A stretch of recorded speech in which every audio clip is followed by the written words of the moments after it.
네, 취재 기자와 함께 현장 기업 얘기를 좀 들어보는 시간입니다. 오늘 산업부의 고용욱 기자 나와 있습니다. 어서 오십시오. 네. 오늘은 포스코 얘기를 좀 해야 되겠습니다. 네. 작년에 그래도 포스코가 뭐 다양한 산업군으로 회사가 분할되고 또 합병되고 하면서 주가가 굉장히 기대를 많이 받고 또 오르기도 했거든요. 네. 최근에 보면 주가에 힘이 좀 빠지고요. 또 회사의 내부에서 여러 가지 잡음이 좀 들려오네요. 그 얘기 좀 해볼까요? 먼저 포스코 실적 어떻게 될 것 같습니까? 네. 자, 먼저 이제 내일 그 포스코 DX부터 시작을 네. 해서 그 이제 그룹 주요 계열사들의 실적이 이제 줄줄이 발표되는데요. 증권가에서 내다본 포스코 홀딩스의 지난해 실적 컨센서스는 매출 77조 원 그리고 영업이익 4조 1천억 원 가량입니다. 태풍 흰남노로 인해서 공장 침수로 4개월 가량 제대로 생산을 못했던 2022년보다 실적이 안 좋을 거라는 겁니다. 2022년엔 매출 84조 원, 영업이익 4조 8천억 원을 기록했습니다. 말씀하신 걸로 들어보면 태풍 영향이 크다 이렇게 봐야 되는 겁니까? 실적이 안 좋은 이유를 찾아봐야 될 것 같은데요. 네, 이제 태풍은 지지난해에 있었는데 지난해는 태풍도 없었는데도 불구하고 실적이 더 안 좋다. 이유를 조금 이제 말씀을 드리면 주력인 그 철강업의 경우는 건설 경기 부진 영향이 있었습니다. 네. 여기에 이제 중국산의 그 철강 덤핑 물량이 쏟아졌고요. 또 이제 엔저를 타고 넘어온 일본산 철강이 국내 시장에 침투를 했습니다. 실제로 이제 지난해 중국산, 일본산 철강 수입량이 2017년 이후 최대치를 기록했습니다. 원자재 가격이 오르면서 원가 부담도 커졌습니다. 철광석의 경우에는 지난해 3분기 톤당 115달러에서 4분기 129달러로 가격이 뛰었습니다. 또 그룹이 역량이 집중되고 있는 2차 전지 소재 사업도 네. 전기차 수요가 꺾이면서 타격을 받았습니다. 포스코 퓨처엠은 지난해 영업이익으로 이제 전년보다 13%가량 줄어든 1,435억 원이 예상이 되고 있습니다. 그러니까요. 2차 전지 시장이 지금 조금 안 좋은 상황이긴 합니다. 네. 어쨌든 뭐 작년은 그렇다 치고 그럼 네. 올해는 좋아집니까? 뭐 올해도 이제 상황이 크게 다르지는 않을 것이라는 네. 전망이 나오고 있습니다. 뭐 지난해 하반기부터 시작된 철강 그 업황 부진이 올해 상반기까지는 이어질 것이라는 전망이 우세하고요. 2차 전지 사업도 전망이 밝지 않습니다. 원재료인 리튬 가격이 떨어지면서 실적 부진이 예상이 되고 있습니다. 네. 여기에 이제 중국 CNGR과 이제 합작해서 만든 2차 전지 공장의 지분 조정 문제도 있는데요.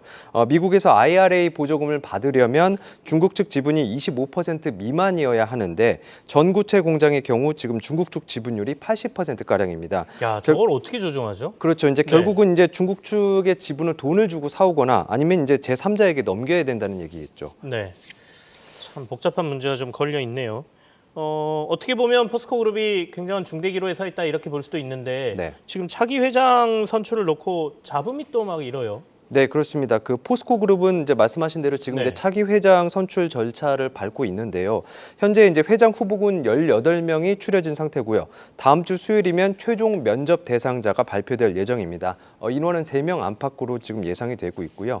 그런데 이제 회장을 선출하는 이 회장 후보 추천위원회 전원 사회이사로 구성되는데요. 네. 이 사회이사들에 대한 그 도덕성 논란이 거셉니다. 이제 7억 원 가량을 들여서 캐나다에서 호화 이사회를 열었다는 사실이 알려진 뒤에 중국과 또 아르헨티나에서도 뭐 이 같은 호화 접대를 받았다는 의혹이 불거졌고요. 또 강원도에 있는 40억 원대 별장을 제공받았다는 의혹까지 나왔습니다. 네. 뭐 이와 관련해서 이제 경찰 수사가 진행되는 상황이고요. 일부 사회이사는 부정청탁금지법 위반 혐의도 받고 있습니다. 이런 논란은 이제 결국 견제 기능을 상실한 사회이사들이 과연 이제 공정하게 회장을 선출하겠냐는 의구심으로 이어지고 있습니다. 포스코 내부에서는 어떻게 얘기를 하고 있습니까? 네, 일단 이제 뭐 예정대로 차기 회장을 선출하겠다는 계획이고요. 이제 네. 경찰 수사는 수사대로 받겠다는 겁니다.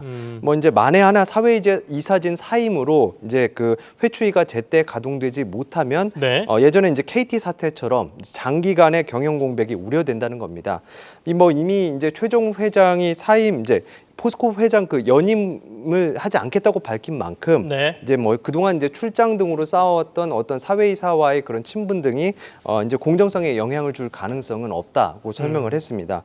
물론 이제 최 회장이 밀어주는 그 후임자가 있을 수는 있지만 최 회장 역시 이제 그 도덕성에 타격을 입은 만큼 이런 지지가 별 도움은 안 될 것으로 보입니다. 한 재계 관계자는 포스코 사회이사들이 최정우 회장을 좀 손절했다 이런 평가까지 내놨습니다.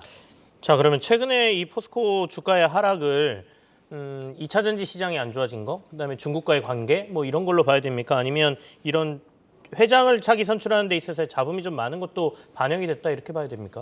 이제 전반적으로 다 종합해서 반영이 됐다고 봐야 될 것 같습니다. 2차 전지 시장이 좀 안 좋은 거는 지난해 하반기, 그리고 철강 업황도 역시 지난해 하반기부터 계속된 거고요. 이제 그 한때 이제 76만 원에 이르렀던 포스코 홀딩스 주가가 이제 현재 40만 원대까지 떨어졌는데요.